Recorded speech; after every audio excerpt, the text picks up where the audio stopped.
I love only Thunder. Who's Thunder? My husband. My ex-husband.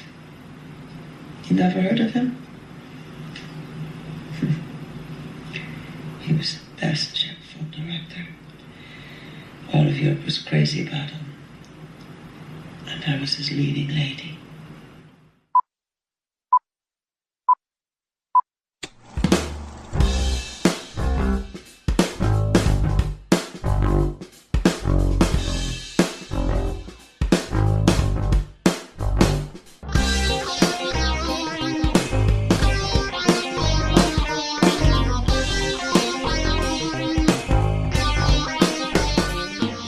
Still adjusting to the new theme song, Matt. It's different. I'm still not familiar with the beats of it as much as I was the other one that we had for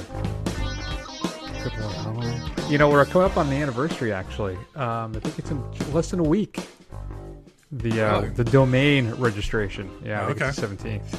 So very nice. Look at us. Good times. Look at us.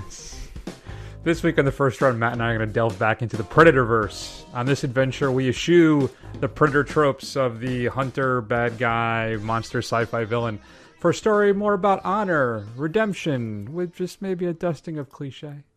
Then Yorgos Lanthimos returns with Emma Stone and America's sweetheart Jesse Plemons. They all reunite, Matt, for the latest off-center cinematic experience that is Begonia, that I just seem to always want to spell with a B-E instead of a B-U. Mm-hmm. I'm not quite sure. Hopefully I'll nail that down by the end of this show. All that and maybe more on this episode of The First Run. Let's start everything off, though, Matt, with a clip from Predator Badlands. Hello, Tessa. The company is not pleased. Continued failure will result in your decommission. Where's Thea? The Yautja has Thea. Oh boy. You know, what I think is kind of neat, Matt, that is we're still maintaining the Weyland-Yutani theme ever since the Alien Predator. Yeah. Back in, what was that, the early aughts that came out? I was like, oh, it doesn't matter. Who cares? Nobody cares. So, Matt, what is Predator Badlands all about? Well, a young runty Yautja, whatever. That's what the native term for predators, that's what they call themselves, is cast out from his clan, and in order to come back, he decides he is going to kill one of the most dangerous and essentially impossible to kill creatures out there, something called a Kaslik. He heads to the planet where they live, and he comes across a Weyland-Yutani expedition that is hunting for the same creature. And the entire Weyland-Yutani group is made up of synthetics. So they're all a bunch of bishops and ashes. And one of them, played by Elle Fanning, he finds her, missing her legs. And in exchange for her taking her back to her, air quotes, people, she will show him where the Kaslik is. So, I can't believe it is. It's Kal-Isk. Matt, not Kalsic. It's Kal-Isk. Excuse me. I've seen it. I've seen it one time, guys. Sorry. Jesus. All right. So yeah. So there you go, Matt. So Dan Trachtenberg took over this franchise with Prey, with Amber Midthunder, basically setting this in a Native American culture prior. There's the U.S. What is it? The English have come, right? It's all during this time, but it's, we're talking hundreds of years ago. Predator hunting down this Native American clan. And it's great. It's possibly my favorite in the series, if I'm thinking about, because if I was thinking about this today, like, none of the Predator movies are really good. Even the one with Arnold has its shortcomings. I mean, I think Arnold basically just Arnolds his way through that thing and makes it enjoyable. The action's pretty good. It's got a classic theme. All right, maybe I do like the original Predator, but the rest of them are kind of meh, particularly the Alien and Predator films. But what Trachtenberg is able to do with Prey was basically revitalize a dormant, if not dead, franchise. So how does he do, Matt, though, by turning the tables now? We're actually rooting for the Predator. He's our main hero in this film. How did that old twisteroo work for you? And are you excited about this new kind of venue for the franchise? Yeah, I mean, I think it's fine, right? I mean, I think I had read when I was a kid, the Dark Horse had all the Alien and Predator and Terminator licensed comics or whatever. So I read a bunch of those. And this whole idea of basically deadlier Klingons, right, who are all obsessed with honor and, hunting something that, can kill them kind of thing. It's fine, right? I mean, it's okay. I don't think we really need it, but I guess if you're going to keep producing these films, unless you're going to make something like a Prey or like a Killer of Killers, right, where they're in different time periods and things like that, I mean, you're going to have to do something to kind of flesh them out. They can't always be the same creatures. So I think I'm generally okay with it, and parts of this I think are pretty entertaining, right? It's kind of all standard sci-fi stuff. But overall, I think, it's decently well made. It has some really cool action sequences in it. But it's not anything that's like, it doesn't really kind of break the mold or anything like that. I think it's just basically a competently made sci-fi action film. Yeah, exactly. It's what I said too earlier about the cliche in the intro. It really is. You have the runt of the family who has to reclaim his honor in front of his family, so he goes to kill the biggest, baddest beast around, and of course gets involved in this adventure. It really hits all those tropes, but it does all of them well, right? Going against the impossible beast, the impossible odds, it's to prove his mettle. And a supporting character who may be more than they appear to be. There's a funny sidekick, right? All the time-worn tropes that you're familiar with are here. But I think that there are other things that kind of pepper things up and make it more enjoyable. I like the creatures on the Garden Planet of Death. I think they're well designed, though nothing for me is as terrifying as the monsters in Alien Earth, though that show had its own issues. But even though I've seen basically this movie 100 times, shifting it into the Predator universe, going to the Predator's perspective on this, and having them be more, air quotes, human, right? Having more personality and growth and having a traditional character development, I think is fine. It's fine. It's not kind of what I want, which is I still want that Predator in feudal Japan. I want a Predator hunting down a bunch of Nazis in occupied North Africa, something like that, right? But still, that's kind of one thing I'm a little nervous about too. So they set up a direct sequel. At the end of this movie, they set it up for a sequel, which, fine. That's good. But I don't want to lose that Predator insert time period or cultural experience here, right? I love the idea of seeing these different cultures in these different times fighting up against Predator. I guess one of them in the animated film was feudal Japan too, wasn't it? Yeah, we had feudal Japan. We had World War II. We had Vikings. Yeah, but I don't count that one. That's not. Yeah, I mean, it is, but I want them like taking out a bunch of Nazis, so I can really root for them in that one too. Fair enough. But yeah, it's just I don't know. I worry that we're flying too close to the sun of becoming just generic kind of sci-fi action film. It's done well enough to be entertaining, losing our human perspective, really shifting the narrative format from the hunted to the hunter. But I think there are enough tweaks and maybe some sparkle here to make it kind of an enjoyable enough ride. I'm not talking Disney World. I'm talking more like you're having a kick-ass day at Six Flags. You've had a couple pops and you're having a good time, right? I think that's kind of where I fall with Predator Badlands. Yeah, I mean, I think it's a popcorn movie, right? It's well made, and it's I'm trying not to say the forbidden words, but it's fine, right? I mean, it's okay. How was I always kind of struggle with the synthetics. So we really explored the synthetics in Alien Earth, which I think ended up being one of the weaknesses of that series. But we're always introducing new ones, I guess, as well for different exercises and different things. And I always kind of go back and forth on that. I guess the use of the synthetics, I think, too, in this film allows for a higher body count, and then B, allows you to ramp up the violence but maintain the PG-13 rating because you're not going to have a lot of blood, right? The only blood you have is the green blood, basically, from the predator at times, and everything else, it's just synthetic, white, milky, creamy goo or whatever. So I think it allows Trachtenberg to kind of amp up the violence a little bit, but still maintain that PG-13 rating. Right. But having a lack of, well, I guess you're able to bring up the stakes because now the predator is facing impossible odds without his weapons. Mm-hmm. Right? He has to kind of make do little MacGyver style with the alien life that he experiences on the planet. Yeah, I don't know. I just always, what do you think about the use of the synthetics, Matt? And it always, too, I think they do an interesting thing with the fact that it's this Elle Fanning who plays dual roles. Sure. In the film. It's two different synthetics, one built for combat and another one built for science. Yeah.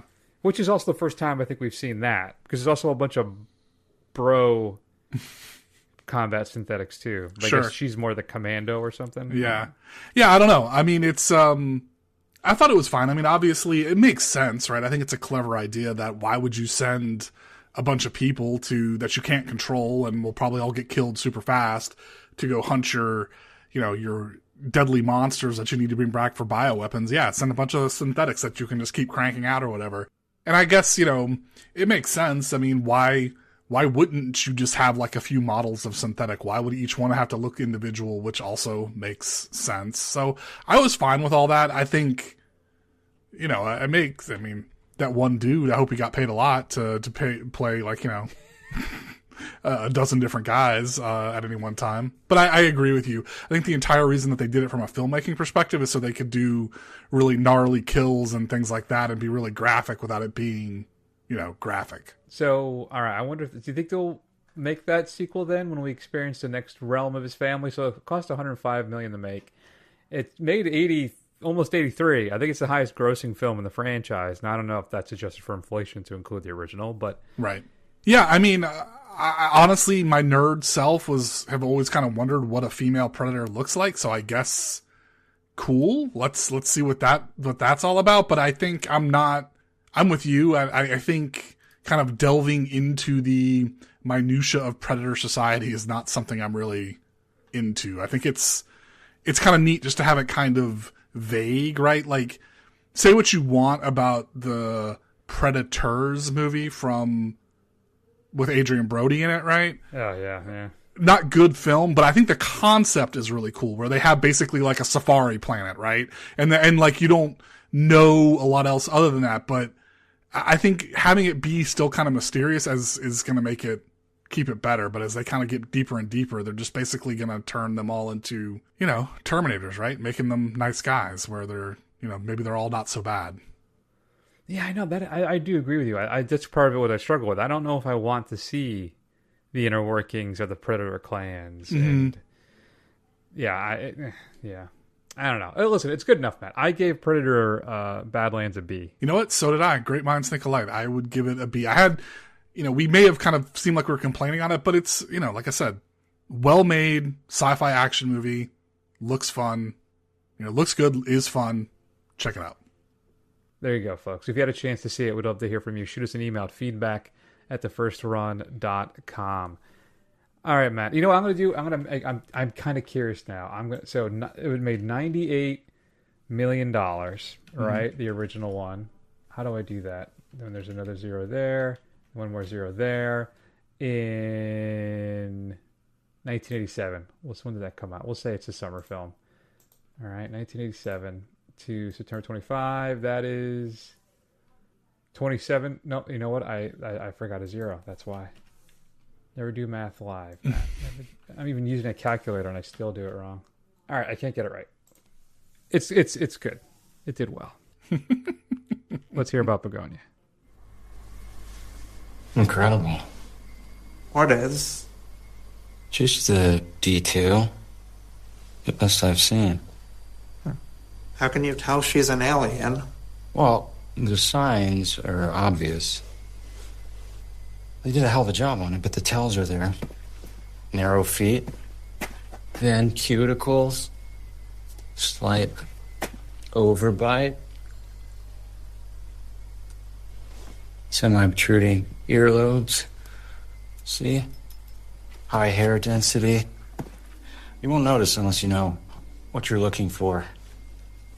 Guess I can see it. It's like if you don't cook steaks a lot, you won't know when it's cooked medium rare, but if you cook steaks all the time, you just know. You don't even have to cut into it. You just know. All right, Matt. So Predator, if it came out today, would have made $281 million instead of the 98.3. Very good. It did. Nice. So that's the OG. Begonia, Matt.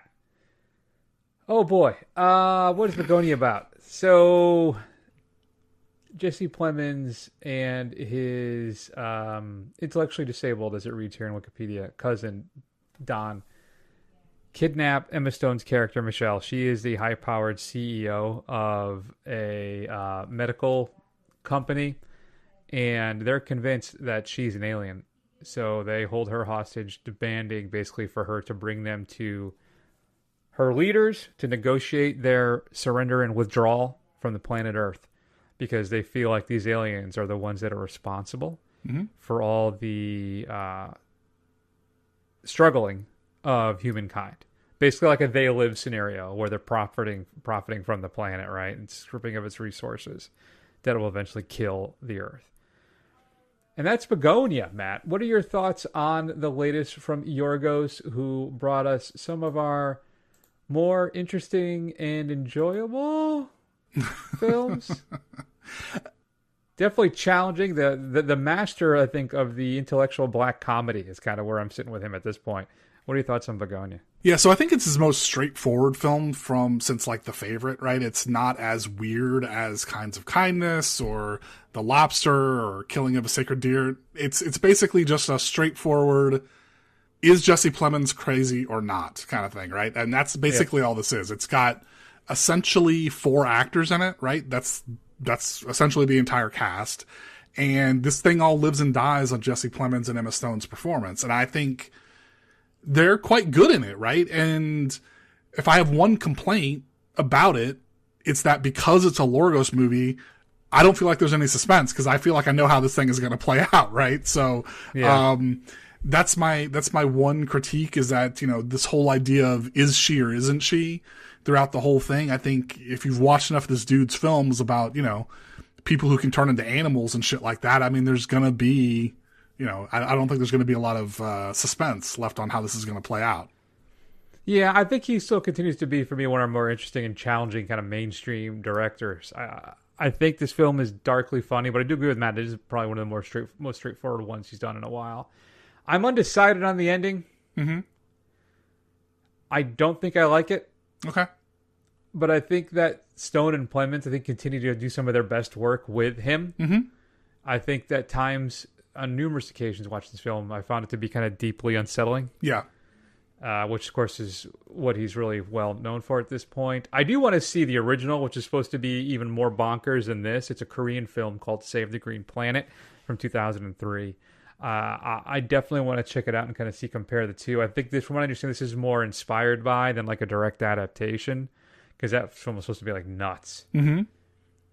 I think Yorgos continues to navigate the pitfalls of the genre shifting well, from kind of comedy to sadness to shock and horror, and kind of all back around again when he's done. I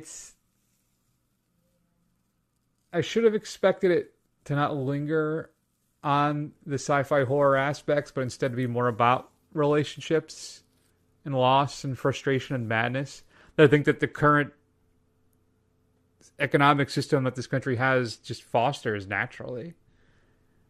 But unfortunately, I don't know, it felt for me kind of slightly underwhelming as well. When we get our reveal, and there are quite a few reveals throughout this film, right? Like, what is Jesse's true motives here? Mm-hmm. What is Stone's motivations? What is she up to? What is she really doing? And I look at it kind of as a sister film to Eddington, about kind of a sad, lonely man kind of polluted by the internet, while the world that he's built around him to kind of keep him balanced and sane unravels, and the government and or the medical establishments have failed him. Mm-hmm. But I think I partly dislike the film as well because of the ending. I feel like lets the vampires off the hook. I think it undercuts the entire message of the film, unless they're just it's representational. Mm-hmm. You know, that's what brings me back to They Live, how the planet's being exploited by these ghouls as they were in They Live. So I guess that's fine if they're representational, but I just the way he handles it, it felt too literal, and I ended up feeling like it just undercut the whole message. But I just have to get my head in the place that it's representational and not literal. Yeah. What'd you think about that? Yeah, I mean, I guess, I don't know. I guess I felt that it was literal just because of this guy's films, right? Well, it is, yeah. right? But do you think, though, it undercuts his grand message that he's trying to say here then about the I guess society we've built? I mean, I guess the idea would be is that you know, if you're sitting here criticizing about how this guy's been poisoned by the internet and he's in this echo chamber and he's probably in Reddit and 4chan and whatever else, right? But it turns out that he's right at the end, right? So, I mean, that kind of undercuts the whole thing. Is that, okay, maybe what's the old saying? Just because you're paranoid doesn't mean they're not after you, right? So, right. Like, I mean, it's very kind of got a Lars, you know, Van Trier level of like nihilism to it at the end, like that maybe everything would be just... It gets dark, particularly the fates of some of the characters. Mm-hmm. It's one of the more shocking moments that I've experienced in this theater. I mean, in the theater this year, and you could see it coming. Mm-hmm. I saw this train barreling at me, and I was unable to move and get out of the way. Mm-hmm.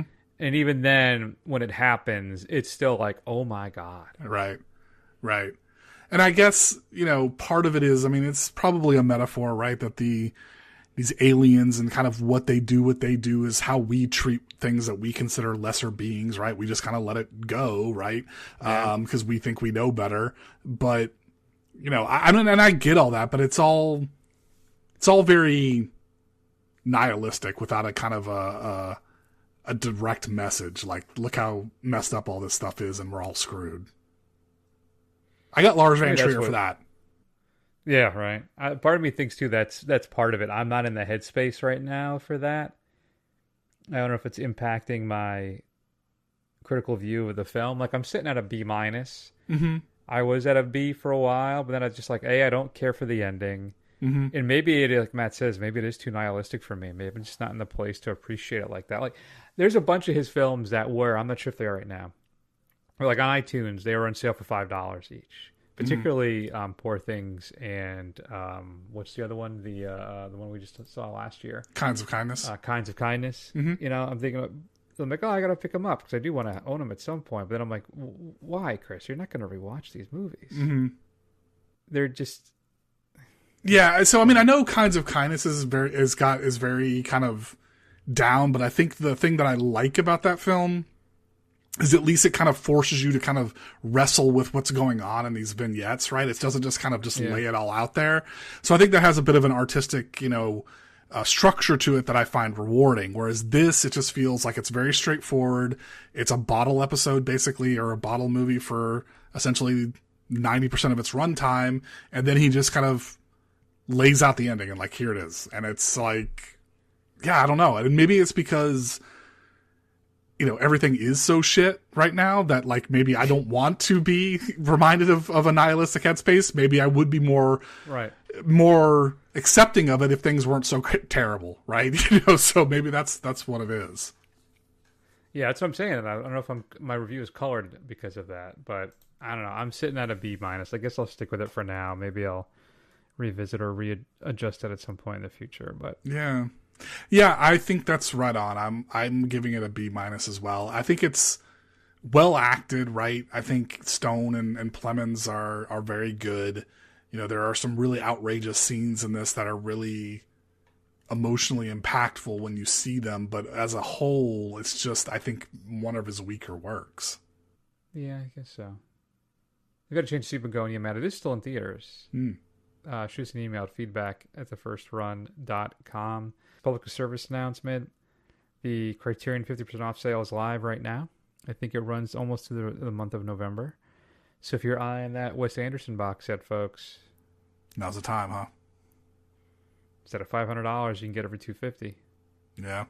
But you know what I do like about this is that, Amazon's saying not on my watch, and they give this exact same sale, so that's plus extra stuff that they've also marked down cheap. So it's a good time to get physical media if you're into that kind of thing. There you go. And Black Friday's coming up. We're going to No? bring back the final segment because we got to do our holiday gift guide. Boy, I cannot wait to talk to Santa. You don't know that for sure. I Didn't don't. show up last year. Fair enough. So, Matt, what's coming up next week on the show? Well, we're going to check out the latest from Edgar Wright. And I think that's really the main reason we're going to go see this. His version of Stephen King's The Running Man. I don't know if I asked you this once before. If I did, I apologize. Have you seen or read the original story that it's based on? No, I haven't. I have it. I have like all of his books that came in one single volume that he wrote under that pen name, this is one of them, but I never got around to actually reading this one. Okay.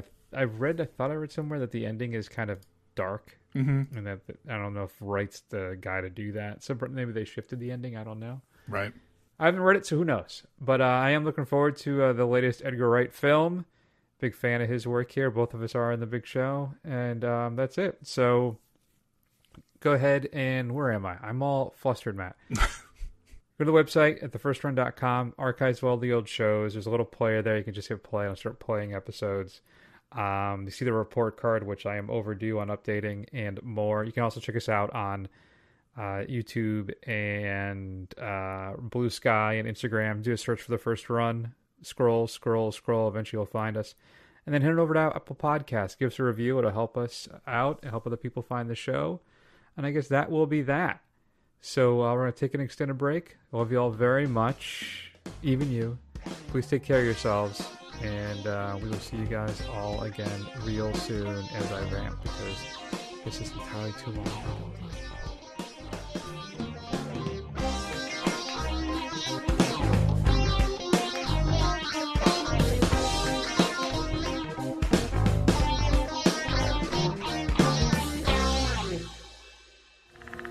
Run! Go! Get to the chopper!